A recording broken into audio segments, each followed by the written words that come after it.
ክርስቶስ ስለ ኃጢአታችን ሞተ። ክርስቶስ ተንሥአ እሙታን በዐቢይ ኃይል ወሥልጣን አሰሮ ለሰይጣን አግዓዞ ለአዳም ሰላም እምይእዜሰ ኮነ ፍስሐ ወሰላም። በስመ አብ ወወልድ ወመንፈስ ቅዱስ አሐዱ አምላክ አሜን። በዓለም ላይ የምትኖሩ ኦርቶዶክሳውያን የእግዚአብሔር ልጆች ሰላም እግዚአብሔር ይብዛላችሁ። ቅዱስ ጳውሎስ በአንደኛ ቆሮንቶስ ምዕራፍ 15 ቁጥር 3 ላይ እንደዚህ ይለናል። ክርስቶስ ስለ ኃጢአታችን ሞተ ይለናል። ስለምን? ስለ ኃጢአታችን ሞተ። ቅዱስ ዮሐንስ ደግሞ ወደሙ ለኢየሱስ ክርስቶስ ያነጽሐነ እምኩሉ ኃጣውኢነ፣ በመስቀል ላይ የተቆረሰው ስጋው በመስቀል ላይ የፈሰሰው ደግሞ ከኃጢአታችን ነፃ ያወጣናል አለ ቅዱስ ዮሐንስ ወንጌላዊ። ወንጌላዊ ዮሐንስ በአንደኛ መልእክቱ ላይ ምን አለ? ወደሙ ለኢየሱስ ክርስቶስ እምኩሉ ያነጽሐነ እምኩሉ ኃጣውኢነ፣ የኢየሱስ ክርስቶስ ደም ከኃጢአታችን ነፃ ያወጣናል። ቅዱስ ጴጥሮስ ደግሞ እንደዚህ ይላል በአንደኛ ጴጥሮስ ላይ ወደ መስቀል ሲወጣ የእኛን በደልና ኃጢአት ተሸክሞ ወጣ ይላል። የእኛን በደልና የእኛን ችግር፣ የእኛን ኃጢአት፣ የእኛን መተላለፍ ተሸክሞ ወደ መስቀል ወጣ ይለናል። ማን ነው? ቅዱስ ጴጥሮስ ማለት ነው። እንደገና ደግሞ ቅዱስ ዳዊት እንዲህ ይለናል። ምንድን ነው ያለው? ስለ እኛ ተገረፈ፣ ቀነውኒ እደውየ ወእገርየ፣ እጆችን፣ እግሮችን፣ ግንባሬን፣ ደረቴን ስለ እናንተ ተቸነከርኩኝ ብሎ በልበ አምላክ ዳዊት አድሮ ከክርስቶስ መወለድ ከ1000 ዘመን በፊት ልበ አምላክ ዳዊት ይህንን ነገር ተናግሯል ማለት ነው። ሌላው ነቢዩ ኢሳይያስ ነው። ነቢዩ ኢሳይያስ እንዲህ አለን፣ ነሳ ደዌነ ወጾረ ሕማመነ፣ የእኛን በሽታ ተሸከመ፣ በመገረፉ ቁስል እኛ ተፈወስን፣ እርሱ ግን ተጨነቀ፣ ተቀሰፈ፣ ተገረፈ ይለናል። እንደገና ቅዱስ ያሬድ ደግሞ እንደዚህ ይለናል። በዚህ በዐቢይ ጾም ስብሐተ ነግ ከሚደረሰው መልክአ ሕማማቱ ላይ እንዲህ ይለናል።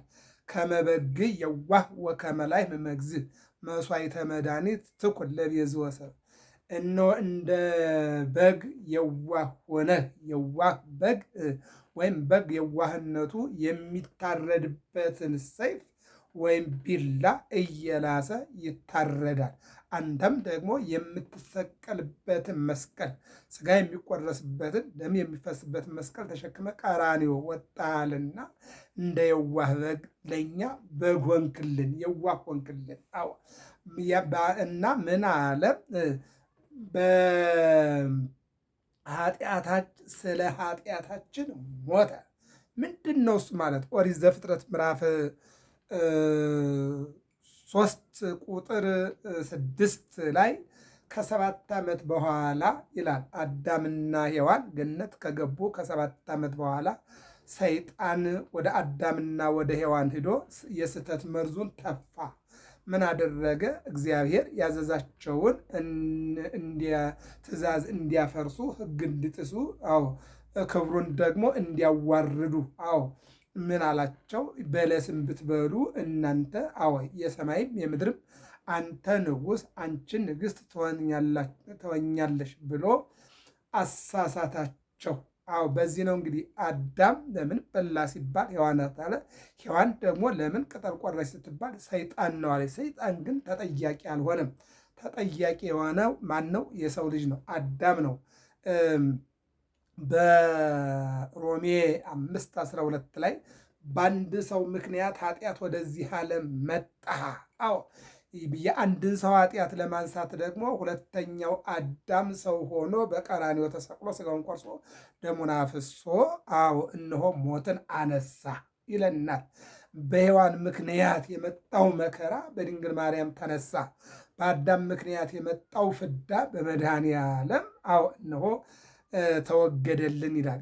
ወንድሞች ሆይ የሰበክንላችሁን ደግሞም የተቀበላችሁትን በእርሱም ደግሞ የቆማችሁበትን በእርሱም ደግሞ የምትድኑበትን ወንጌል አሳስባችኋለሁ። አስተውሉ። ሰው ንስሐ ሲገባ እስከ ጥግ ድረስ ነው። የሐዋርያት ሥራ ምዕራፍ 9 ላይ ስንመለከተው ሳውል እየተባለ የሐዋርያት ሥራ 7 ላይ በእስጢፋኖስ ሞት ላይ ክንዱን ያሳረፈ የገዳዮችን ጋቢና ጃኬት ተሸክሞ በድንጋይ ወግራችሁ ግደሉት ያለና እንዲሞትም የፈረመው ሳውል ከዕለታት በአንድ ቀን እግዚአብሔር ከመ ትጹር ስሜ በውስተ አሕዛብ ወንጌልን ትናገራለህ፣ መስቀልን ትሸከማለህ፣ ያፈረስከውን ትገነባለህ፣ የበተንከውን ትሰበስባለህ፣ ያስካርከውን ታሳምናለህ ብሎ ጠርቶ የራሱ አገልጋይ ሲያደርገው ብርሃነ ዓለም ቅዱስ ጳውሎስ ተብሎ ተመልሶ ብርሃን ተብሎ ጨለማው ብርሃን፣ አስካጁ አሳማኝ፣ አፍራሹ ገንቢ፣ ክፉ ደግ ሆኖ የአማኒው አማኝ ሆኖ ሲታይ ደስ ይላል።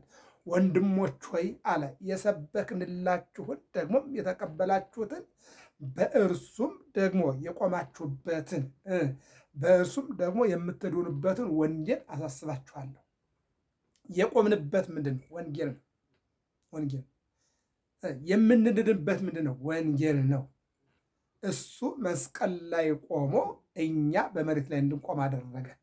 እሱ ከመሬት ከፍ ብሎ ከሰማይ ዝቅ ብሎ ተሰቅሎ ምንድነው? እግዚአብሔር ሰ ንጉሥ ወቱም ቅድመ ዓለም ወገብረ መድኃኒተ በማእከለ ምድር፣ የምድር መካከል ኢየሩሳሌም ከመሬት ወለል ከፍታ ከሰማይ በታች በሆነ ተራራ ላይ ወጥቶ እዚያ በመስቀል ላይ ተንጠልጥሎ ያዳነን። ስለዚህ ምንድን ያለ የቆማችሁበትን ምንድን ነው?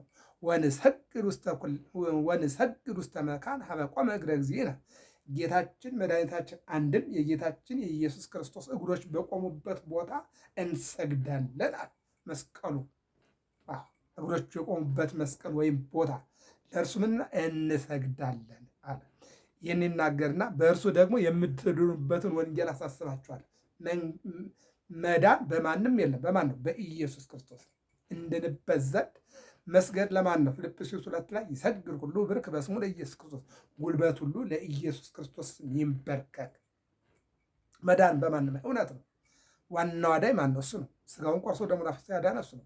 ነገር ግን ከሱ በታች ደግሞ እሱ የመረጣቸው በፍቅር የሚያድኑ፣ በይቅርታ የሚያድኑ፣ እግዚአብሔርን በማሳወቅ የሚያድኑ፣ ከክፉ ነገር የሚከለክሉ፣ ወደ መልካም ነገር የሚያመጡ ሰማዕታት፣ ጻድቃን፣ ደናግል፣ መነኮሳት፣ ሐዋርያት፣ ሰብዓ አርድእት እንደዚህ የመረጣቸዋል።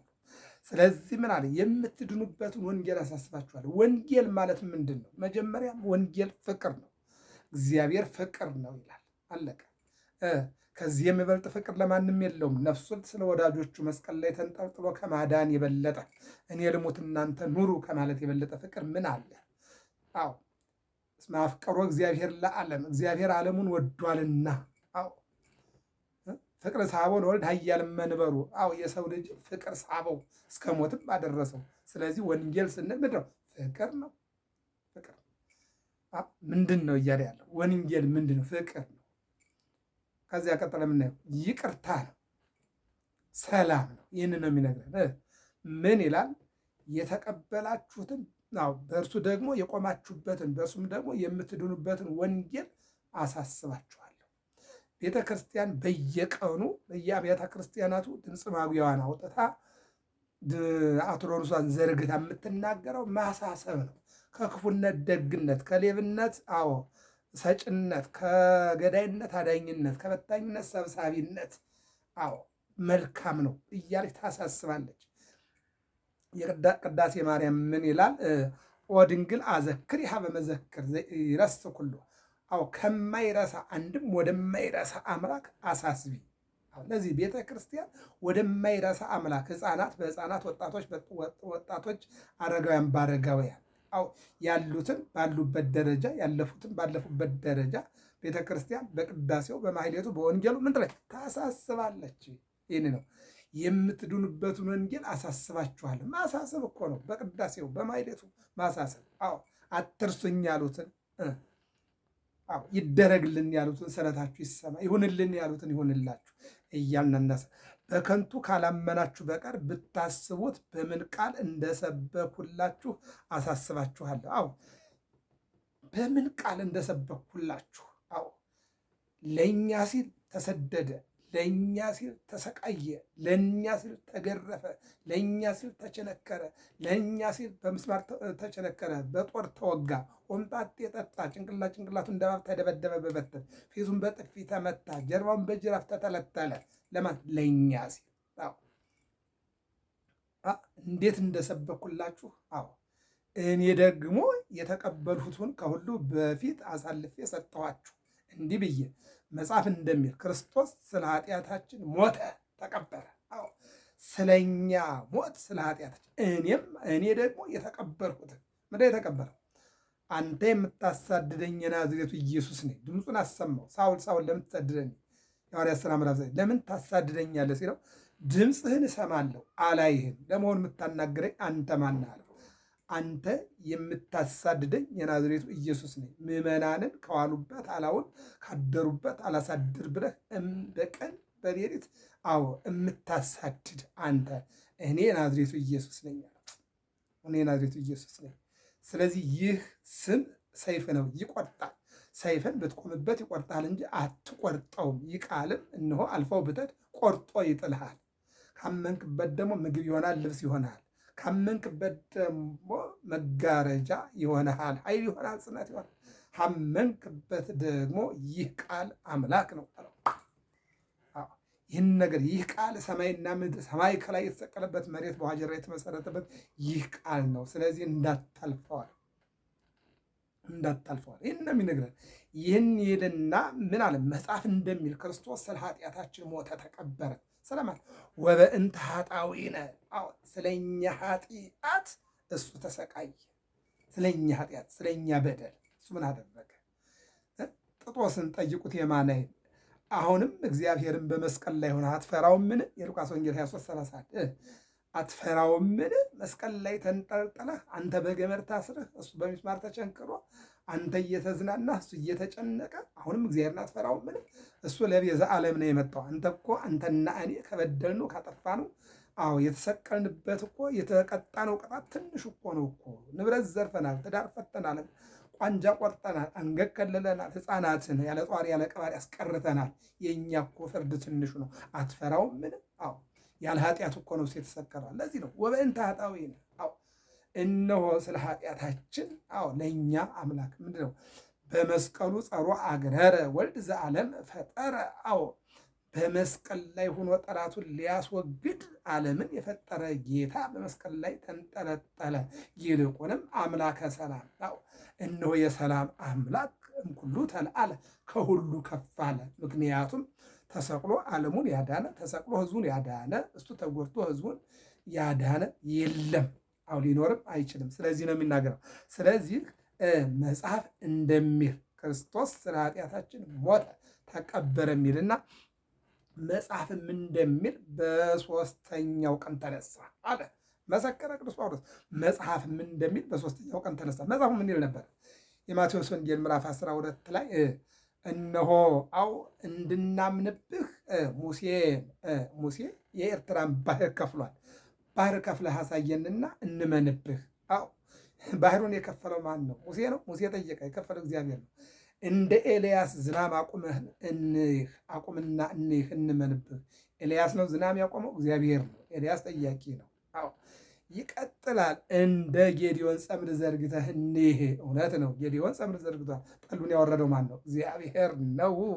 እንደ ኢያሱ እነሆ ፀሐይ ያቆመህ እንይህና እንመንብህ። ፀሐይን ያቆመ ኢያሱ አይደለም። ኢያሱ የጠየቀ ነው፣ እግዚአብሔር ነው። አሁን አሮን ጠየቀ፣ ያቆመው እግዚአብሔር ነው። ዜና ማርቆስ ጠየቀ፣ ፀሐይን ያቆመ እግዚአብሔር ነው። ገሪማ ጠየቀ፣ ፀሐይን ያቆመ እግዚአብሔር ነው። እነሱ ግን እንዲህ ሲሉ ምናል አመንዝራና ክፉ ትውልድ ምልክት ይፈልጋል፣ ከዮናስ ምልክት በስተቀር የሚሰጥ ምንም አይነት ምልክት የለም። ምን የለም አመን አለ። የኔን ፈጣሪነት የኔን አምላክነት ለአንተ የሚነገርህ ወበከመ ነበረ ዮናስ ውስተ ከርሰ አንበሪ ሰሉሰ መዋዕለ ወሰሉሰ ለያልየ ከማሁ ይነብር ወልደ እጓለ እመሕያው ሰለስተ መዓልተ ወሰለስተ ሌሊተ ውስተ ልበ ምድር። ዮናስ በአሳ አንበሪ ሆድ ውስጥ በባህር ውስጥ 3 ቀንና 3 ሌሊት አድሮ በሰላም እንደወጣ የሰው ልጅም ዓርብ ይገረፋል፣ ይሰቀላል፣ ይሞታል፣ ይቀበራል፣ በሦስተኛው ቀን ይነሳል በሰላም። ይሄ ነው ምልክት። ከዚህ ምልክት ውጭ ሌላ አይሰጥህም ማለት የዮሐንስ ወንጌል ምዕራፍ 2 ቁጥር 15 በጅራፍ ንስትዎ ለዝንቱ መቅደስ የሚላቸው ነውና የአባቴ ቤት የጸሎት ቤት የምስጋና ቤት ነው። የምስጋና ቤት ነው። እናንተ ግን የአባቴን ቤት አጎሳቆላችሁት። ረሰይክሙ ወበአትባፈት የወንበዴ ቦታ ይልቁንም መሻሻጫ መገበያ አደረጋችሁት አለና ወገፍታ ማዕዳቲሆሙ ለመወልጣን እነሆ የሻጮቹን የለዋጮቹን ገበታቸውን ገለበጠ፣ ርግባቸውን ለቀቀ፣ ፍየሎቻቸውን ሰዎቻቸውን አስወጣ። በዚህን ጊዜ ምናል በአይ ስልጣን ትገብር ዘንተ በማን ስልጣን? አንተ ሊቀ ካህናት አይደለህ፣ ሹም አይደለህ። ከየት መጣ? በማን ስልጣን ነው ገበያችን የምትፈታ፣ ርጎቻችን የምትለቅ፣ እንስሶቻችን የምታስወጣ፣ መደርደሪያችን የምገለባበጥና እኛንም ከምኩራባችን የምታስወጣን አንተ ማነህ አሉና ሲጠይቁት ንስትው ወደ ዝንቱ መቅደስ ዋና አነሰው በሳልስት ዕለት ይህንን ቤተ መቅደስ አፍርሱት በሦስተኛው ቀን እኔ አነሳዋለሁ አለና ነገራቸው። እነሱ 46 ዓመት ስለተሰራው ስለ ምን መስሏቸው ነበረ? ስለ 46 ዓመት ስለተሰራው ቤተ መቅደስ ዘሩባቤል በነገሰ እንግዲህ ታላቅ ከሶሎሞን ቀጥሎ የሚታወቀው የቤተ መቅደስ ነው። ያንን ቤተ መቅደስ አባቶቻችን 46 ዓመት ሰርተው የጨረሱትን አንተ እንዴት በ3 ቀን አንድ ቀን አፍርሱት በሦስተኛው ቀን አነሳዋለሁ እንዴት ትለናለህ እያሉ ምን አሉ ማለት ነው። እነሆ ተናደዱ ይላል። እሱ ግን ያላቸው ስለነሱ ድንጋይ ኮንክሪት ወይም ደግሞ ስለነሱ ቦለኬትና ስለነሱ እንጨት ስለነሱ ሳር ስለነሱ የጭቃ ህንፃ አይደለም፣ ስለ ራሱ ሰውነት ነው። ዓርብ እሰቀላለሁ፣ ዓርብ እሞታለሁ፣ ዓርብ እቀበራለሁ፣ በሦስተኛው ቀን እነሳለሁ እያለ ይነግራቸው ነበር። ታዲያ ቅዱስ ጳውሎስ ሲመሰክር ምን አለ? መጽሐፍም እንደሚል በሦስተኛው ቀን ተነሳ አለ። ይቀጥላል። ዮሴፍና ኒቆዲሞስ አውረድው እንዲህ በመስቀል ከመስቀል ላይ አውርደው ሲገንዙት ዝም ብላችሁ ትገንዙኛላችሁ እንዴ? ቅዱስ እግዚአብሔር ቅዱስ ኃያል ዘተንሳ በሳልስት በሦስተኛው ቀን ገና እኮ ሳይነሳ ነው። በሦስተኛው ቀን የተነሳ ምን ይደንቃል? አሁን 3 ቀን ነው የቀረው። ይትነሳ እግዚአብሔር ወራል አስቀድሞ ከ1000 ዘመን በፊት እግዚአብሔር ይነሳ፣ ጠላቶች ይበተኑ። እግዚአብሔር ይነሳ፣ ጠላቶች ይበተናል። ይዜ የተነሳ እግዚአብሔር ዛሬ እነሳለሁ አለ። መቼ? ዛሬ አሬስ መድኃኒትን አደርጋለሁ አለ።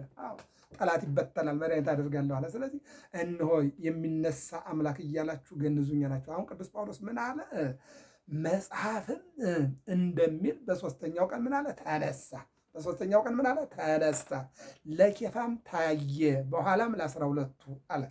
የዮሐንስ ወንጌል ምዕራፍ 20 እንደምንመለከተው በመጀመሪያ ለመግደላዊት ማርያም ታያት ይላል።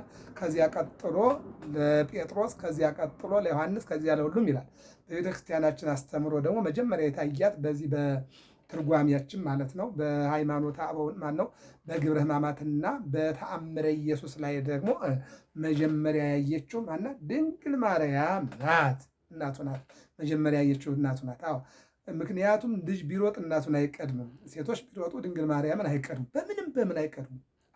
ስለዚህ መግደላዊት ብትወደውም ከድንግል ማርያም በላይ አይደለችም፣ ብትፈልገውም ከድንግል ማርያም በላይ አይደለችም፣ ብታለቅስም ከድንግል ማርያም በላይ አይደለችም። የወለደ ማህፀን ያጠባጡት የታቀፈ ጀርባ እዚህ ጋር አለ። ስለዚህ እመቤታችን ከዚያ ቀጥላ ማርያም መግደላዊት፣ ከዚያ ጴጥሮስ፣ ከዚያ ዮሐንስ አዩት። ምን አለ? ለኬፋም ታየ፣ በኋላም ለ12ቱ ታየ። መጀመሪያ ለ10ቱ ታየ፣ ከዚያ ቀጥሎ ለ11ዱ ታየ ነው ይልና ከዚያ በኋላ ከ500 ለሚበዙ ወንድሞች በአንድ ጊዜ ታየ። ከ500 ለሚበልጡ ወንድሞች ታየ። እየቀጠለ ሄደ። መጀመሪያ 10፣ ከዚያ 11፣ ከዚያ ለ36 ቅዱሳት አንስት፣ ለ70 አርድእት፣ ለ120 ቤተሰብ እየታየ መሄድ ጀመረ ይላል። ከዚያም በኋላ ከ500 ለሚበዙ ወንድሞች በአንድ ጊዜ ታየ። ከእነርሱም የሚበዙት እስካሁን አሉ፣ አንዳንዶች ግን አንቀላፍተዋል። ምን ማለት ሄደዋል ማለት ነው። እነሆ በሚፈቅደው መጠን ለሁሉም ታይቷቸዋል ይላል።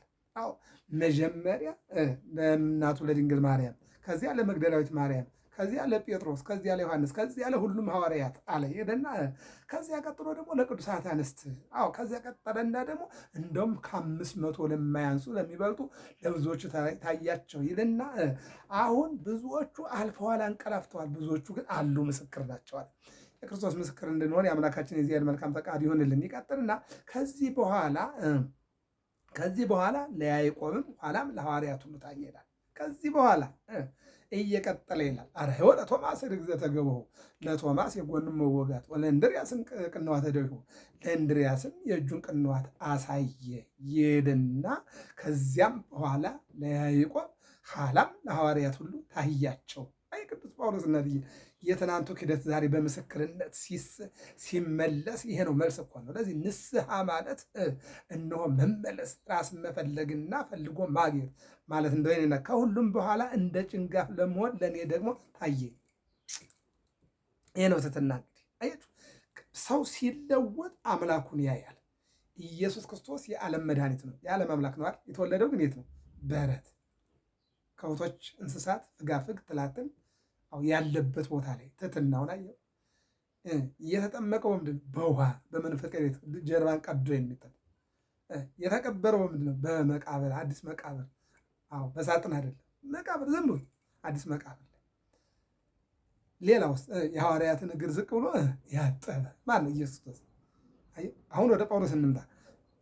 መጀመሪያ ለ10 ከዚያ ቀጥሎ ደግሞ ለ11 ከዚያ ቀጥሎ ደግሞ ለ500 ከዚያ ቀጥሎ ለያዕቆብ ከዚያ ብሎ ለሌሎቹ ከዚያ ቀጠለና ደግሞ አለ እኔ ይገርመኛል።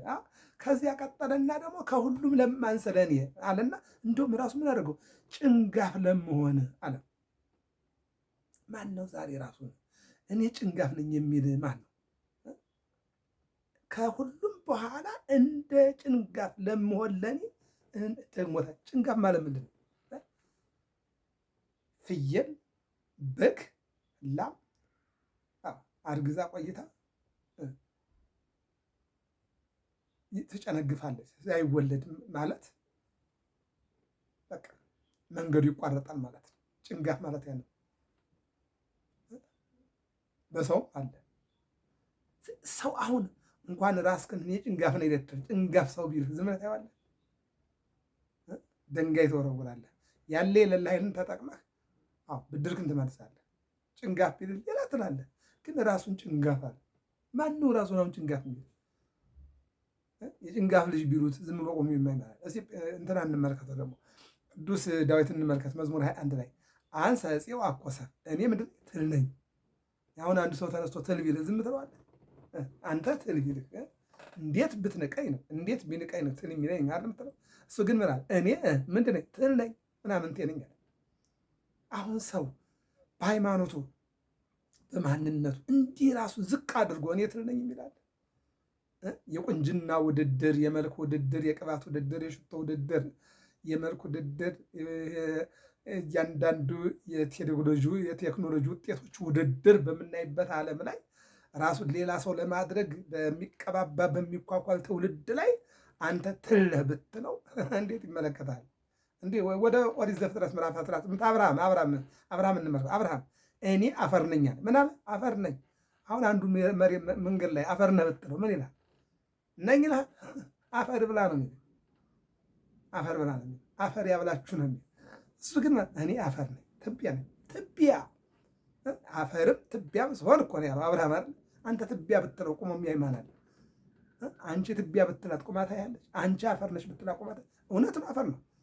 ወደ ዘፍጥረት ምዕራፍ 3 ላይ አፈርነና ወደ አፈርነት ትመለሳለህ ነው።